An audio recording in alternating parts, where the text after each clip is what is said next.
guess I got to start off. Welcome to Lodi. Hopefully everyone can hear us and see us. We're getting started for our Lodi Rules Brand Live Wine Tasting. My name is Stuart Spencer, and I'm with the Lodi Winegrape Commission, and I'm also one of the winemakers of the wines we're going to be tasting tonight. I've got with me Ben Kolber. Ben is one of our Lodi growers and also the star of our Loca Thoughts video series that you can see at lodiwine.com /Loca Thoughts. Hopefully some of you have had the chance to take a look at those, and but Ben is our grower actor in that regard. So, are you saying I'm too loud, Jenny? Slightly. Yeah. Okay. Jenny in our studio audience is telling me I'm talking a little too loud. Yeah. So, Ben, why don't you introduce yourself a little bit and tell a little bit about you? So I've been farming in Lodi for about 10 years now. I come from a farming family, and I guess it's better to look at the camera when I'm talking. And love farming in Lodi, love doing what I do. I think Lodi makes great wines, and I look forward to sharing a few wines with you guys today. And look forward to talking about sustainability. Lodi is a great region who started this sustainability program, and hopefully get to inform you guys a little bit more about what our program is about, and you guys can try the amazing wines that we make following these rules that certify the program. So before we get into the wines, I think it would be helpful for us to provide a little kind of overview and background on Lodi and the Lodi Rules program. Hopefully, you know, I won't spend too much time talking about it, as we can dive into the wines fairly quickly. I think that's what's really interesting and helps tell the story. But and I think, you know, some of you have had a lot of experience with Lodi and our wines, but you know, for those that haven't, Lodi is a long-time wine growing district here in California. We have been growing grapes dating back to the 1850s, when settlers first came to California and started planting vineyards. Some of the first vineyards established in the state were put here in Lodi. The thing that really distinguishes Lodi, though, is for most of that 150 years, most of our grapes were what we always called the industry's best kept secret, as our grapes supplied wineries across California and other parts of the country with good quality grapes, but there weren't very many wineries here in Lodi. That has all changed as of recently. In the last 15 years, we've seen a real explosion of small boutique styled wineries that have really blossomed. When we first opened our wine and visitor center here, where we're broadcasting from today, we had, I think, 8 wineries that are offering tasting in the area, and that was in 2000. Today we have over 80 wineries that are offering regular tasting and producing delicious Lodi wines. You want to add anything, Ben? I think you should maybe start tasting while we talk a little bit about Lodi and the wines. Okay, well, a couple more things just to orient you to where Lodi is. Lodi sits just east of San Francisco Bay at the in the foot of the Sierra foothills. We're kind of centrally located in California. We have about 100,000 acres of wine grapes. We have 750 grape growers. Many of them are multi-generational farming families that their original ancestors planted grapes here back in, you know, the 1800s or prior. And because of that, I think there's a real authenticity and kind of realness to Lodi that you don't find in other wine regions. We grow over 60 varieties of commercial production. We are the leaders in California in premium in California in Cabernet Sauvignon, Chardonnay, Merlot, Sauvignon Blanc, and many other varieties. We also grow, like I said, all these unusual and less known varieties, from Albarino, which we're going to be tasting today, to Vermentino in the whites, to Tempranillo and Barbera in the reds, and a whole slew of other grape varieties. I think, but one of the reasons we're here today, too, though, is to talk about our Lodi Rules program. And before we dive into the wines, which I think will help tell the story, I think it's important to get across what the Lodi Rules program is. And it's the Lodi Rules for Sustainable Winegrowing. And it's a vineyard certification, sustainable vineyard certification program that we first launched in 2005. And with it, we had in that first year, we had 6 vineyard operations certifying about 1,200 acres of grapes. In the subsequent years, the region has grown from over 6 growers to over 80 different growers in it, and we now have 26,000 acres certified sustainably grown in the area. About 20,000 of those acres are here in Lodi, and about 6,000 acres are from growers outside of our region that are certifying under our program as well. We can get into some of the specifics of the program, but for those that want to know a little bit about the certification, it's broken into 2 main components. A series of vineyard practices. There's 101 standards, I believe, that growers need to do. And one of the things we like about this program is it's not just a do no harm program, but there's things you actually have to do in the program. So you have your set of standards, and you need to meet a minimum threshold of the standards. And then the second part of it is what's called the PEAS model, which is basically it measures all the environmental impacts of all the pesticides you use in your vineyard operation. Both organic and sustainable or synthetic products are used, and it puts it in a complex model that kind of scores each application, how you apply it, when you apply it, and so forth. And in order to be certified, you need to fall below a certain threshold there as well. It's a little kind of esoteric, but I encourage you, if you really want to delve into the details of the standards, you can go to our website, lodiwine.com. And one of the hallmarks of it is transparency, and the full standards are on there, and you can really read up on them if you would like. Ben, you're a Lodi Rules grower. You want to add anything to it? Or? Yeah, going through the process of being certified from when the program first started till now, I really learned a lot about my company and how we farm. It really got me out in the vineyards more to meet these standards, and I'm a better farmer because of it, and I grow higher quality grapes because of it. And so, although sometimes it is hard to meet these standards, I think that it's a great program, because it really makes you aware of what you're doing and why we do things. And I think that we now are on the leading edge of technology in the vineyard, because we've gone out there and seen really with a fine-tooth comb and look at what we do and try to make it better and try to improve what we're doing. So yeah, I learned a lot about ourselves as a company, and I learned a lot about other growers too, and how history has progressed and do what we do, and kind of gets us to think out of the box. And it feels good. It feels really good to be in a sustainable program. It feels good, when Earth Day comes around, that we're doing our part as growers to really help the environment, and not only that, help our employees that work for us just be better people all around in general. And it's a fun thing to be a part of once you. I'm gonna jump on top of you here, Ben. And there's a bunch of questions flying up here, and one of the questions I think from one of our guests is do the standards take into account elevation and runoff and pesticides and things like that? And yes, they do. There's a whole section in the standards on irrigation and water management, and dealing with runoff, and dealing with all parts of the irrigation system, from pump efficiencies to uniform distribution to minimizing runoff, to all sorts of things like that. So it definitely addresses that, and if you want to look more closely at that, I would suggest you do. Then there was another question on diurnal temperature swings and things like that. Yes, and I would say, and I'll get to the diurnal temperature thing, and I think this first wine that we're going to start on is a good kind of segue into that. So if you'd all grab your Bokish Vineyards Albarino, we'll start with that. I'm sorry, where do you read the questions? We got to point out where the questions are coming. You got to be quick, man. Okay.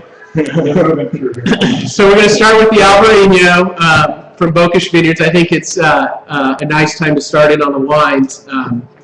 And if you'll notice on the back of the label, that has the Lodi Rules seal. And so I think it was addressed earlier that 85% of the grapes need to come from certified vineyards in order to carry the seal on the bottle. And so I'm going to pour myself a glass here. Ben and I got a little start earlier on this to ease his nerves here. And Stuart got a big start. But yeah, we had a few glasses. But a couple of things on the Bokish wines here, and in the diurnal temperature swing. This one comes from the Terra Alta vineyard, which is in the Clements Hill side of the Lodi appellation. When you look at the Lodi area, there's 7 AVAs within it. This one is on the eastern side, which is closer to the Sierra Mountains. And one of the things we see in the vineyards on that side of the region is you have cold air that spills down off the Sierras at night and kind of sits in the lower spots. And so you get a much larger temperature swing on the east side of the region. You also have less of a delta influence over there, which being directly east of the San Francisco Bay, one of the hallmarks of the region is its delta cool breezes that come in the afternoon, but at the farther east you get, the less that effect is felt. So what you see in wines, with the larger diurnal temperature swing is you tend to see a little more structure in the wines, you tend to see a little more acidity, a little more tannin and things like that. And the Bokish Vineyards wine from the Terra Alta vineyard is in the Clements Hill, which is on the eastern side. I guess to paint a picture, Clements Hills, you look at beautiful rolling hills in the background, you see the mountains in the background, and you see really old oak trees, and in the springtime now everything's real grassy green hills, and in the summer you get that really hot, dry grasses, but beautiful place because you have these beautiful green rolling hill vineyards, and it's just a great place. And when I get to farm there, it's one of my favorite places in Lodi.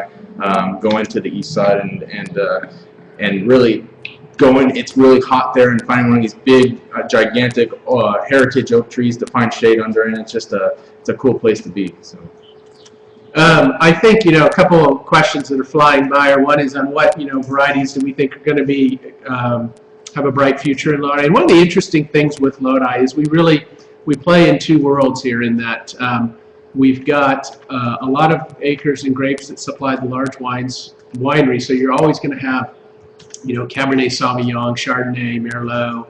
The leading fighting varieties are always going to be very popular here. But Bokish has been one of the pioneers in his work with Spanish varietals. Has really shown that these varieties can do very well here. We have a few other growers that have led the way in this regard too. Marcus at Bokish Vineyards has had a lot of success with Albarino, and I think this wine is shown very, very lovely. I think one of our commenters noted its stone fruit character, nice flavors. It's a 2012, so it's just recently bottled, nice and fresh and crisp. Has some nice acidity to it, and I think it is a good seafood wine as well.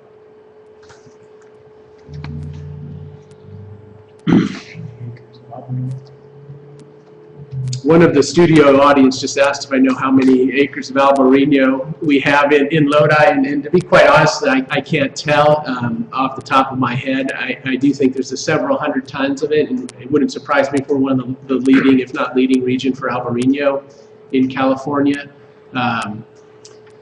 It's a variety that's starting to have some market success, and they did about 600 and some cases of it. And I think the other nice thing about this wine too, it's a very light white, and I think that those are a style of wine and white wines that we do well here in Lodi, that are picked young, or picked early in the season, retain some of their freshness, have a little lower alcohol, and make really nice kind of summertime wines.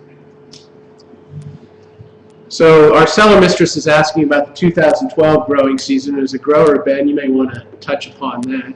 Oh, 2012 was a great year.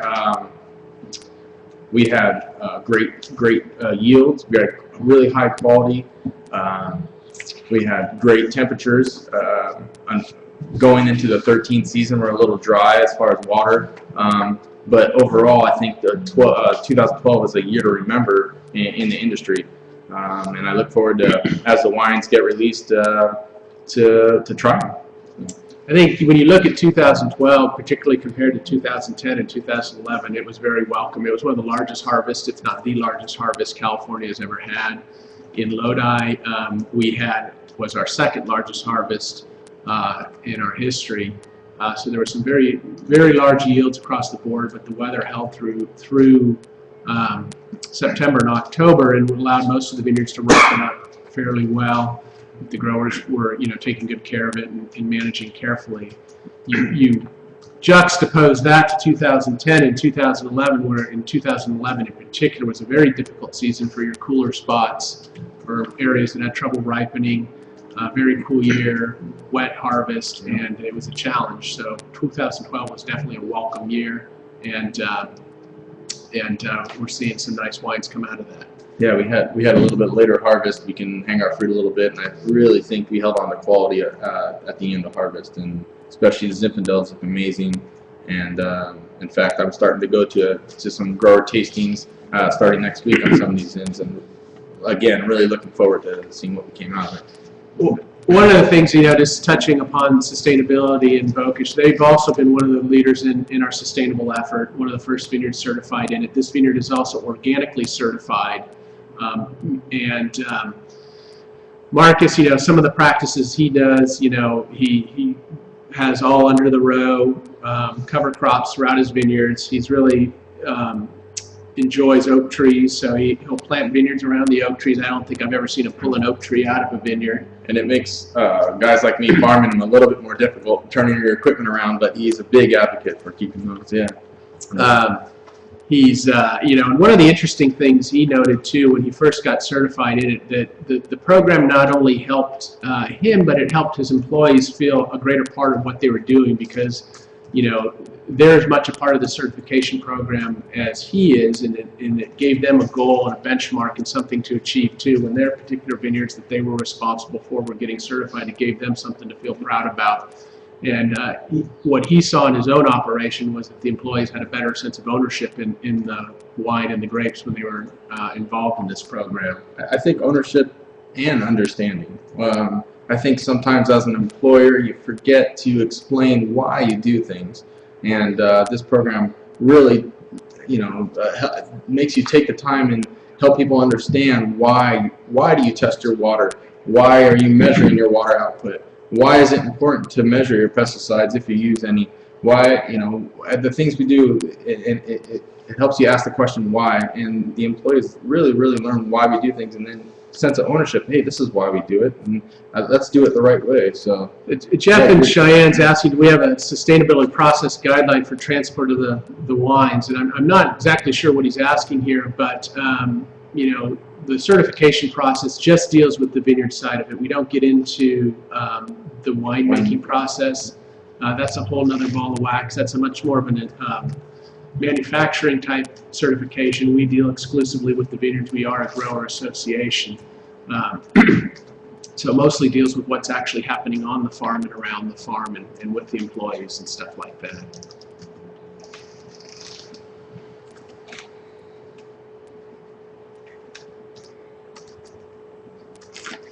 Marcus has definitely been one of the leaders in the alternative varietal movement as well at Bokish Vineyards. They also do a Tempranillo. They do a Graciano, which you rarely will see done in California. You rarely see Gracianos labeled from Spain as well. He does Verdelho in the Portuguese side of things. He does Garnacha, which is the Spanish spelling or synonym for Grenache. All delicious wines. They're all fairly affordable wines, usually in about the $15 to $22 range, and very nice. So the next wine, someone's asking, is yes going to be the Lang Twins Rosé?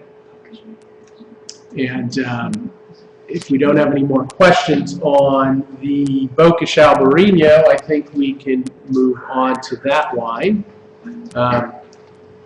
Someone's just saying fish tacos, which is making me hungry up there. I saw fish tacos. I saw ribs, and they're saving ribs for the Zinfandel. We can actually, we'll take some now if you want to bring them. So if you can figure out how to do that. Cellar Mistress is moving to California in a couple months, so we'll make. She needs to come by and have some, bring some ribs with us. That sounds good. So I think we'll move on to the rosé.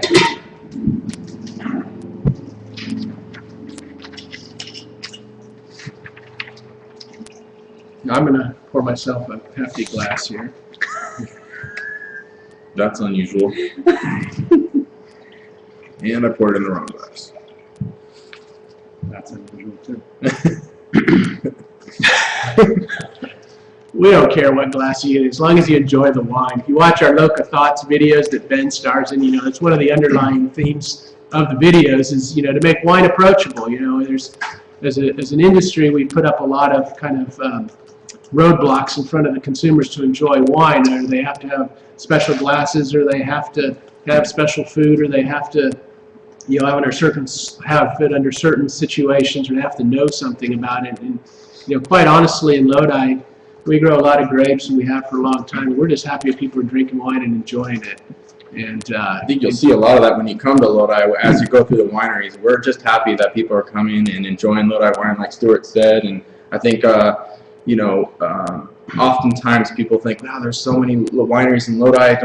Isn't it hard to compete? And I really don't think that the Lodi wineries look at each other as competitors. They really look at each other as a group and helping each other out. In fact, if you go to one Lodi winery, don't be surprised that they'll point the direction of other wineries to go to on your way through Lodi, and it's just a very cool place to be. And really, it's very approachable, just like our wines. The people here in Lodi are very approachable, except for Stewie. Just kidding there, Stewie. Yeah. You don't have to get mad at me. No, I'm not getting mad at you now. Ben just triggered a thought in my mind too, and one of the things, you know, he's touching upon is the community spirit of working together to kind of, you know, the rising tide lifts all boats, and I think that is kind of at the foundation of what produced our Lodi Rules for Sustainable Wine Growing. And while we launched the certification standards in 2005, I think one of the things that are really the hallmark of its success is it was really a grassroots program that began and came from the growers. We started it. We really started our sustainable program back in 1992, shortly after our organization was established. And at the time, you know, it dealt with just introducing kind of integrated pest management practices to growers in a very approachable and easy way for them to address. And it was this simple, you know, tailgate meetings in the back of the pickups to small meetings where we introduced topics and brought in guest speakers that kind of built into demonstration vineyards, where we had 60 kind of demonstration vineyards throughout the region, about 2,000 acres, and we used those as kind of our pilot or lighthouse vineyards that kind of, we were monitoring them on a weekly basis throughout the year, kept all the detailed records on them, and we tracked what practices were being introduced there, and we shared that with the other growers. And one of the things I think, you know, when you look at wine growers and how they learn, a lot of it is done by looking over the fence, so to speak. What is my neighbor doing, and why is he doing that? As opposed to, you know, someone from the university coming down saying you should do this. Well, he honestly doesn't have a vested interest in whether that crop's going to do well or not, but when his neighbor does something like that, he takes it much more seriously. And I think that helped, that kind of philosophy and community spirit is what permeates the region and helped produce the Lodi Rules program when we first launched it in 2005. It evolved over the years from the vineyards and the practices and meetings to our Lodi Rules for Sustainable Wine Growing workbook to the certification program in 2005. There's a question there, is there local support for Lodi and locally raised grown foods?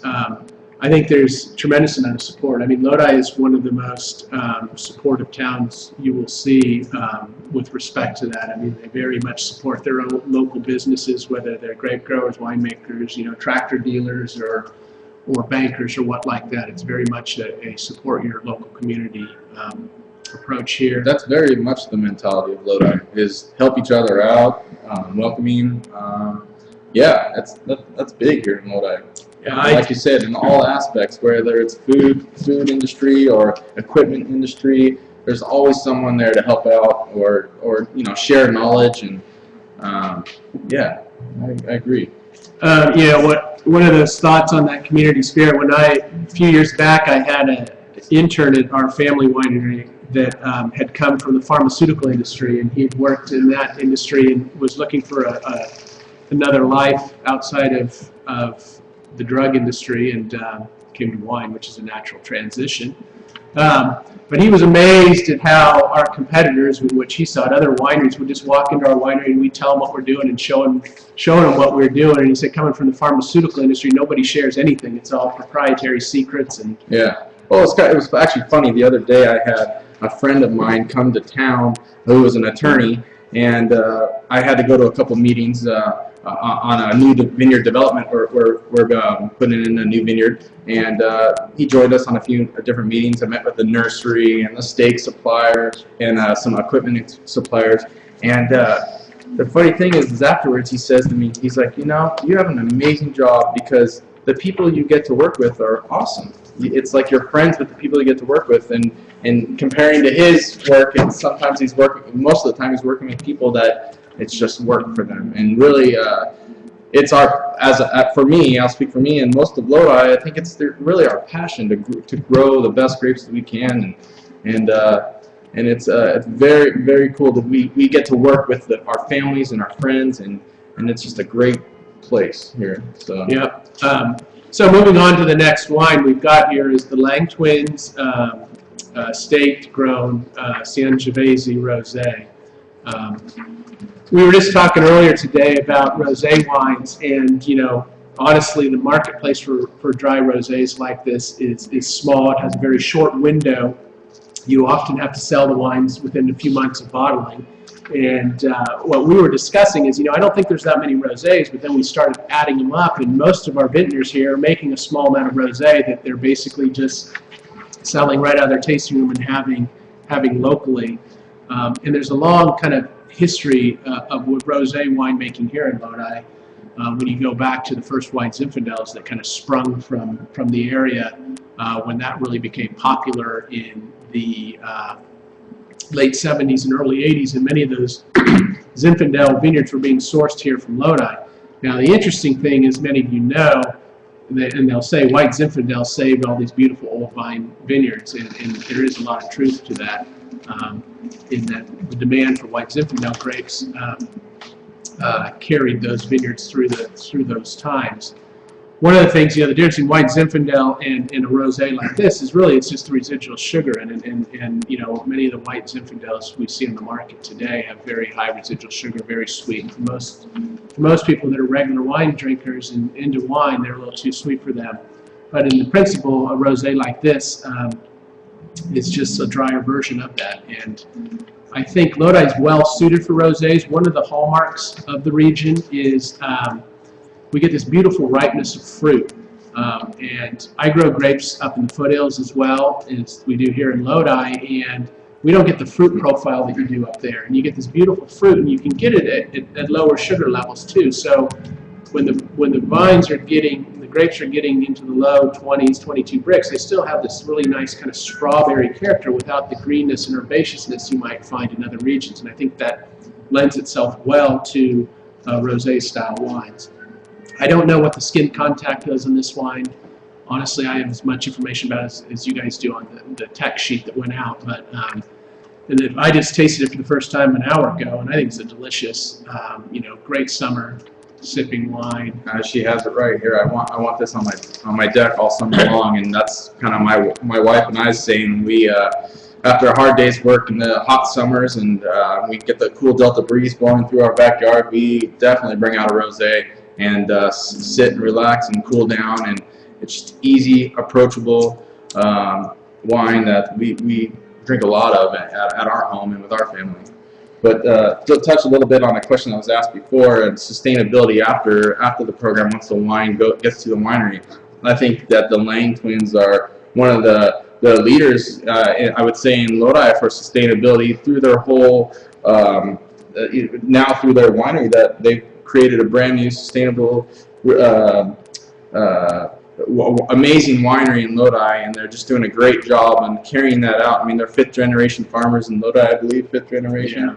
And I think they do a great job on really focusing around sustainability, and understand the true word of sustainability is, you know, being around and being able to carry on, and they're doing it, and they're a great family for Lodi. So yeah, I think, and you know, a couple of thoughts on that. I mean, you know, in any area and community, I think it usually takes leaders, and they've definitely been leaders in this regard, both with our Winegrape Commission and in their sustainable efforts. I don't want to put words in their mouth, but, you know, I've heard them say it enough times, you know, that they're doing this, you know, not because, you know, there's a marketing angle for it, but they're doing it because they want to see their family farming in another 5 generations. Right. They've got, you know, Lang Twins is actually 2 twin brothers. and they have 5 kids between the 2 of them that are now in the business, and they're all young and they want to continue in the business, both the farming of the grapes and now the winery. And they've made, you know, very large investments both in the vineyards and in the winery to demonstrate their commitment to sustainability. You know, some of the things, they've been leaders in the use of solar in their vineyards, and both in the winery they have, you know, huge solar powered stuff to power their winery as well as their vineyard pumps. They've led the efforts in you know, vineyard restoration along the McCallum River. Yeah, habitat restoration. Yeah. Exactly. Yeah, they you know, Brad Lang, one of the twins, was instrumental in establishing a safe harbor agreement, which was a watershed-wide safe harbor agreement, so growers could go in and do habitat restoration along the McCallum River to create habitat for the endangered elderberry beetle. You know, these are things you don't see coming from many growers, but they've kind of led the way in that, and you know, it's kind of a part of who they are. It's part of their brand, and they're doing it so that you know, their kids can continue farming and be here down the road. Yep. You had me at land. I like that. Yeah. You know, unlike those of you last time, Ben is a meat eater, not like Cameron, who joined me last time. Yeah. Who was not a meat eater and talked about burgers. But I like charbroiled anything. Yeah. Yeah, charbroiled lamb sounds good too. Yeah. Especially at 5:30. Although some of our folks are on the East Coast, I think they're. Yeah. Well, we can pair it with desserts. Cameron's in our studio audience too. Oh, we've got a question on the sandhill cranes that play in the sustainability story as well as a draw to visitors question here. Yep, and the sandhill cranes are a big part of the area. One of the interesting things with where Lodi lies in California, and we have the vast, you know, delta next to us in waterway, we have a lot of, we're a flyover for a lot of migratory birds. Yeah. And the sandhill cranes come and roost here in the winter months, and you know, I guess lay their eggs and reproduce. I like any plans for local land wine. There you go. I personally farm a vineyard that is 17 feet below sea level in the west side of Lodi. And this year we had an 80-acre open ground area right just on the corner of our vineyards there, and we probably had every day at least 200 to 300 sandhill cranes poking around in the open ground, and we would watch them fly over, and my family went out there many a times just to kind of check them out and really observe what they did, and it's a pretty amazing sight to see. So yeah, I think that you know, it plays a big part on the sustainability. Is they're here and they're here to stay, and it's a very cool thing to see them here, and I'm glad that my kids get to appreciate that as well. I think in one of the things, every November there's a Sandhill Crane Festival that's held here in Lodi as well, and I think, you know, when you look at the demographics of people that are into birds, they're very much into wine drinking, so it's definitely helped the tourism aspect of the area. One of the questions coming from my vine spot from Virginia has been the impetus behind the growth in wineries, youth movement, Gen Y loves pound wine. I think the youth movement has helped, but I think, you know, Lodi has kind of been waiting for its time in the spotlight, and I think, you know, there's been a lot of just passionate growers that have really worked hard over the last decade and a half to produce good, affordable wines and get out there and just kind of tell their story, and it's just catching on. There's a lot of momentum behind it, and they're just getting out there, and it's building, you know, one customer at a time. I mean, another way of looking at it too is I think that at least for my generation, I grew up with wine on the table, and so as a young guy, my parents were drinking wine, and I was familiar with wine with dinner, and I passed it along with my family, and we have wine with dinner, and it's just way more approachable, and that goes back to Lodi. It's just an approachable, we fit in that category of being approachable, and I think that's helped a lot in Lodi as well. So. Yeah, and I think, you know, what we're experiencing here from a visitation standpoint is we've got customers of all ages that are coming to Lodi. We do several, you know, large events throughout the year. We got our ZinFest event coming up in about a month here, which is a great wine festival. We'll have about 5,000 people that come to the festival on the Saturday. We have cooking school, wine and food, live music. Ben, by the way, is in a band, and he actually plays at the plays at Zinfest too. So if you want to come hear Ben play music, it's a good chance to do that as well. He's one of the few growers in California and farmers, I think, that was actually classically trained in music. So yeah, that's definitely a stray from where I thought I would be, right? Yeah. So how did you get from music to growing grapes? Well, that's a good question.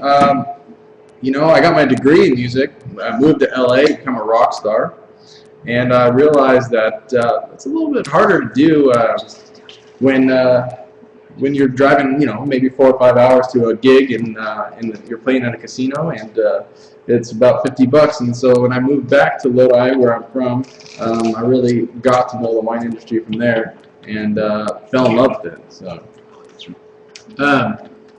One of the questions is, what's the largest Italian variety in the area? I think Barbera is probably the largest.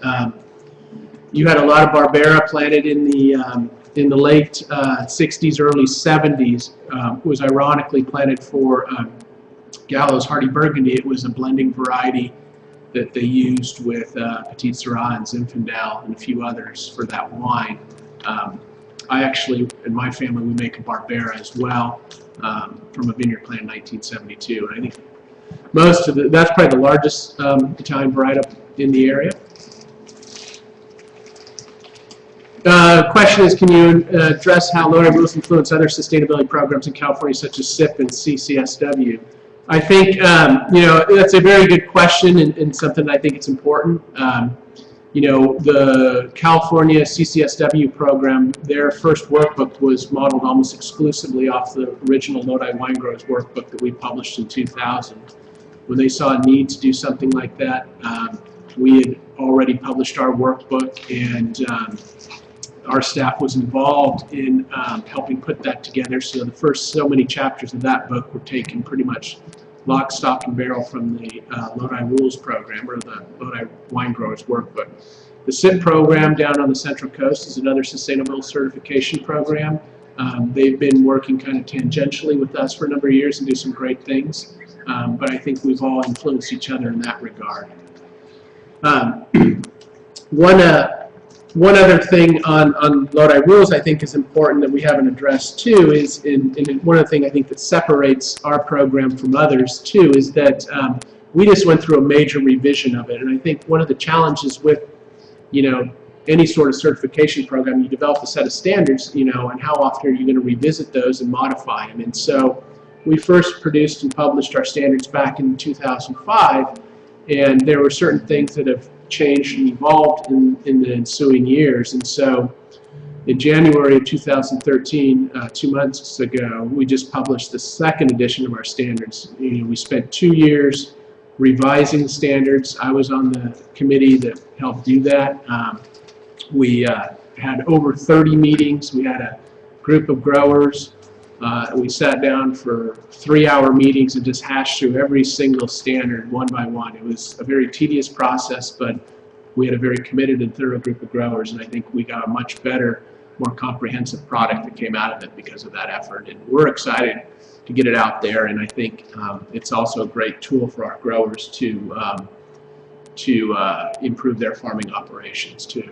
Well, I think one thing maybe you should touch upon, you probably can do much better than I can, but being third-party certified is important in this program also, and you talked a little bit about it, but yeah, it's one of the other things that we felt was really important from the beginning of the program was the third-party accreditation of the standards. So when we worked with an entity called Protected Harvest, and they are a nonprofit comprised of growers as well as some of the leading environmental groups in the country. I believe Environmental Defense, National Resource Defense Council, World Wildlife Fund all sit on their board. And so when we went through our standards for the 30 meetings, got them written up, and we had to send them out for peer review. We send them Protected Harvest, and they send them out to reviewers that go through the whole set of standards, make notes, make suggestions. They send them back to us. We have to go through them all again, address the changes and suggestions that were made, and then send them back to Protected Harvest, and the board has to read through them and accredit them. That's just the accreditation process. The next part of it is the auditing process. And so this gets a little tedious, but in the auditing process, all new growers in the program, get an audit. So you fill out an online assessment of every standard and rate yourself, but then an auditor comes out and verifies every single thing that you say you were doing. So if you said you monitored your vineyard on a weekly basis and kept pest records of mites, leaf hoppers, etc., they'll come out and they say, okay, I want to see your monitoring records. And I want to see, you say you did every week, so I need to see every week's records. You actually get audited every year, but every other year you get an in-house audit. So what happens is every year, if you don't have an in-house audit, you send in your monitoring sheets that prove that you were watching your vineyards and answering your questions correctly and monitoring that. But yeah, the in-house audits are very, very tedious. They go through everything and make sure that you have all the tests. You say that your runoff water is the same as your water that you're putting on your vineyards, and your pesticide P's are matching what you say they are. So it is a very honest and true program. So yeah, we got to move on. Let's keep. So actually, the next one, and I think is a great segue into that's not the right bottle. I was just gonna say it works better than the open it. This one's good. Like I said, he's been drinking before we started, so yeah. It happens.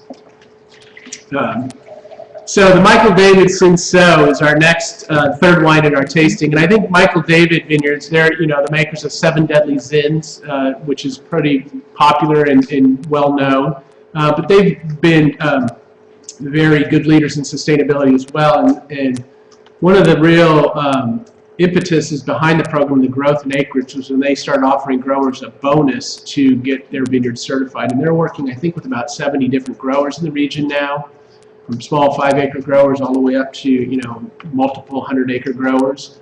And they give a financial incentive to do this. And one of the challenges with the program is there is a cost. The certification cost, upwards of about $2,000 the first year just in the certification fees, as well as the additional labor and record keeping required to do it. And growers don't like paperwork.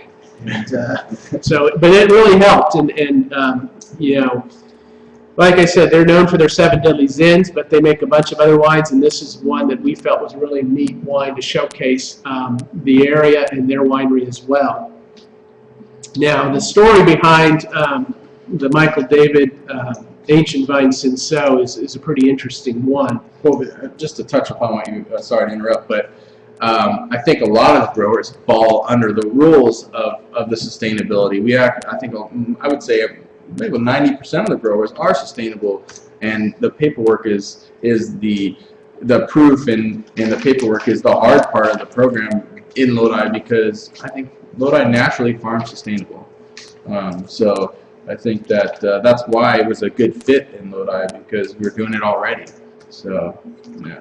One of the interesting statistics we found too, though, is that we had UC Davis did a survey of California growers, and they compared those that are being certified with not certified, and certified growers actually adopt a higher rate of sustainable practices than non-certified growers. So there is, while a lot of our growers are very fall on the sustainability spectrum, those that are getting certified are taking it one step farther. But getting to the Cinsault story, and I think this is a great one. If you really want some background information, go to LodiWine.com. There's a search box there, and you can do a search for Bechtold Vineyard Cinsault. Now, this is, I think, the oldest vineyard being farmed in the Appalachians, planted in 1885.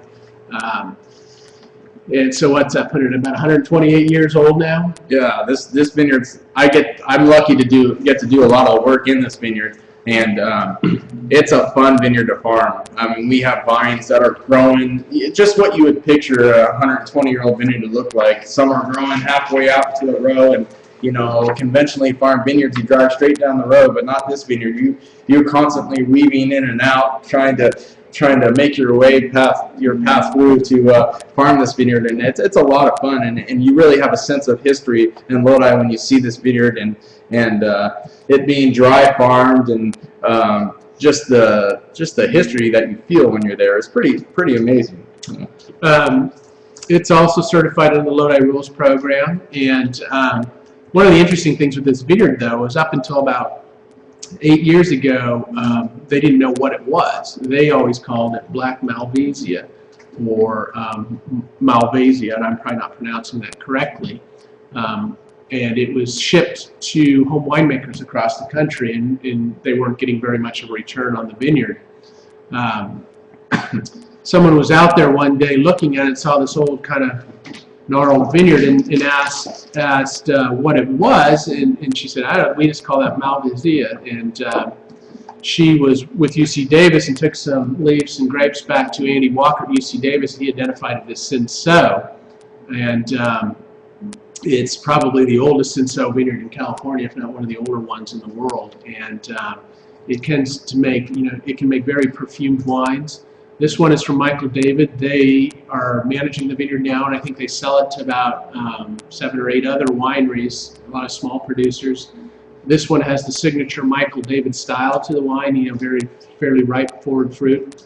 It says, been drinking Michael David wines for the past 20 years. Has been interesting to see them evolve over the years. And that's true. Man, they have grown. What a great family to have in Lodi.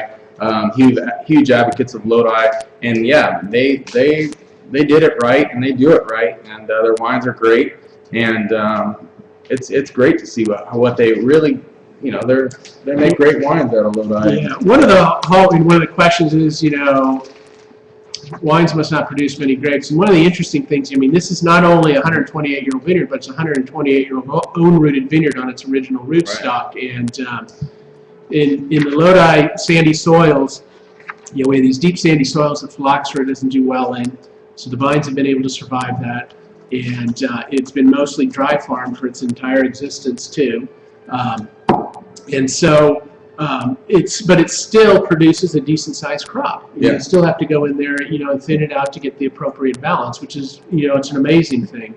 And price point on the Cinsault, Jenny, do you know what that is? $24. Studio audience comes through again. So I really like this wine. There's a few others. Phoenix Ranch makes a Cinsault from this. Turley actually buys some grapes and makes a Cinsault from this too. And they're all kind of have their signature styles to it, but it's a delicious wine, and it's got a great story behind it as well. Yeah, someone's suggesting great with grilled eggplant parmesan. Personally, I can't stand eggplant, but I'd eat it with veal parmesan. Our vegetarian in the audience is going, our vegetarian studio audience, that's suggestion up there. Yeah, and there is a lot of own-rooted vines in Lodi too, and there's not just Cinsault. And the next wine, Zinfandel, we'll get into. We'll talk a little bit more about that too. I suppose for those that like grilled or eggplant, this might work, but I'm not one. Great. Charles, someone's asking, in our opinion, does sustainable green mean anything to consumers? And it's a very interesting question. One of the challenges we address on a daily basis from the program standpoint. And I think when we first launched this in 2005, we did some consumer research, and at the time they said a green message matters if the price and quality are the same. So you basically need to lead with your price and your quality of your wine are the two distinguishing features. I think in the years since then, I think a green message or a sustainable message has really become more important, and there's certain audiences where it is really important. I think it helps, kind of, brand the region, as well as helps reinforce your relationships with your existing customers if you're committed to doing this. So I also think it tells a story. I think being sustainable tells a story, and why you're here and why you're going to be here. And I think that wine ends up being about, you have many stories over a glass of wine, or sometimes the story is the wine, and people come to Lodi, to these wineries, to hear stories, and sustainability tells its own story. And so I think that yeah, it makes a big difference, especially in the tasting room. People like to hear that you know, that sustainability is making the world a better place and making our wines better. And so yeah, I think it makes a big difference. So we're going to move on to our last wine. I'll take the pizza, by the way. You'll take the pizza? Yeah, margarita pizza. It does sound good. Buffalo mozzarella. So the last wine is the Saint Amant Mohr-Fry Ranch Old Vine Zinfandel, and I think you guys got a bio on me, but for those that didn't, Saint Amant is my family winery, and I've been the winemaker there since my dad passed away in 2006. We have been working with the Fry family at Mohr-Fry Ranch since 1996 and making this wine now for, how many years is that? 15, 16 years. It's our most popular wine we make. We do about 2,500 cases of it, and they were one of the first vineyards certified in that 2005 year. And they're very committed to sustainability. We've had it on our label since then, and you know, I can't say it's sold lots of wines, but I think it definitely helps at many places to open doors and you know, get people to look at it a little more closely. A few things on the wine. This primarily comes from 2 old Zinfandel vineyards within one ranch that were planted. The first vineyard was planted in 1944, and it's on its own roots, and the second vineyard block was planted in 1901. And this wine is usually a blend of those two vineyard blocks, and sometimes a little bit more from another block as well. The Fry family has been farming in Lodi for a long time, and they've been farming in California for 150 years or more, and they got some governor's award for 150 years of farming, I think, a couple of years ago. And Just some governor's award. You know. I don't know what governor it was at the time, but they're another great family in Lodi that's been around for a long time and huge advocates of Lodi, and another family that shows its presence in Lodi and is a part of all the events and just good people, and like Lodi people are, they're just involved, good people looking out for Lodi. So, well, the interesting thing, when we got started with these growers is back in 1996, and at the time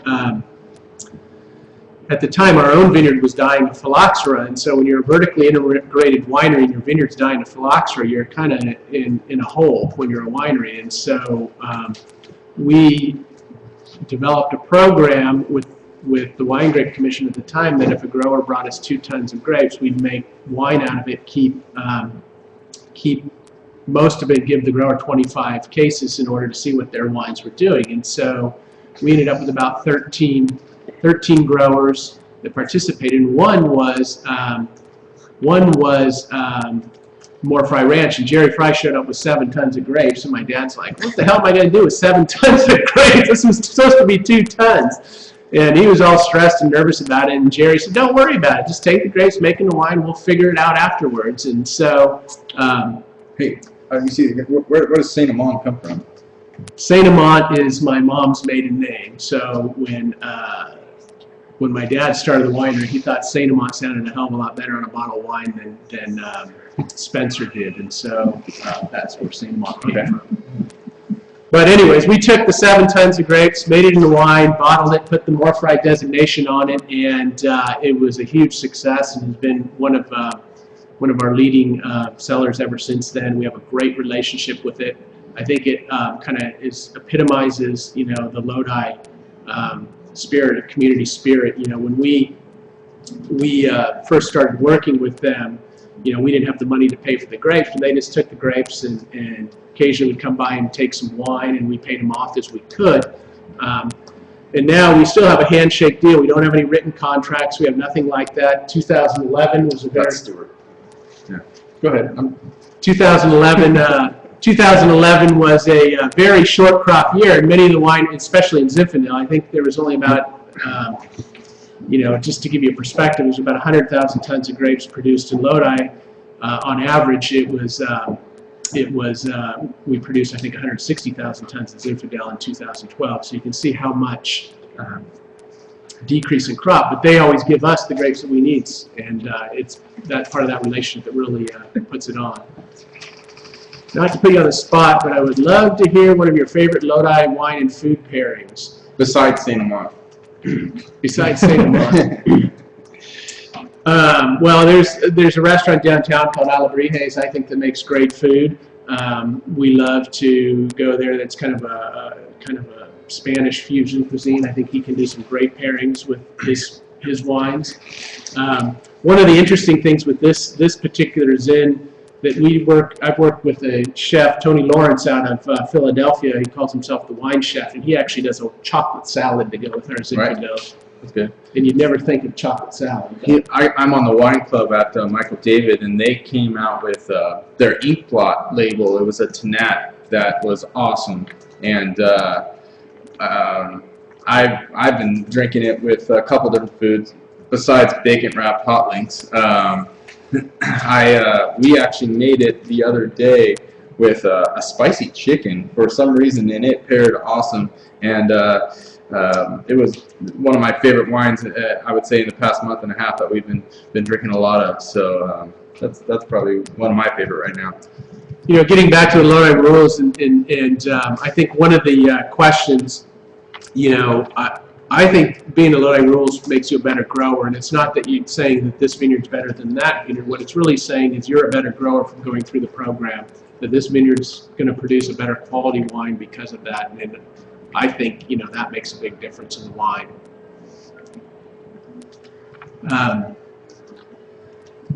Well, we're getting ready to wrap it up here, I think, so if anyone has any last questions, feel free to fire them our way. Bacon wrapped hot links are awesome. Yeah, I particularly short range with Polenta and Gorgonzola would go well with these reds. I agree, Cellar Mistress. It seems like this one and the last one always evolves to talking about food, but I guess it is that time of day. What else could we add to this discussion? You know, one of the questions is a lot of vegetable spice uncommon in Lodi vintage, vineyard, or cellar.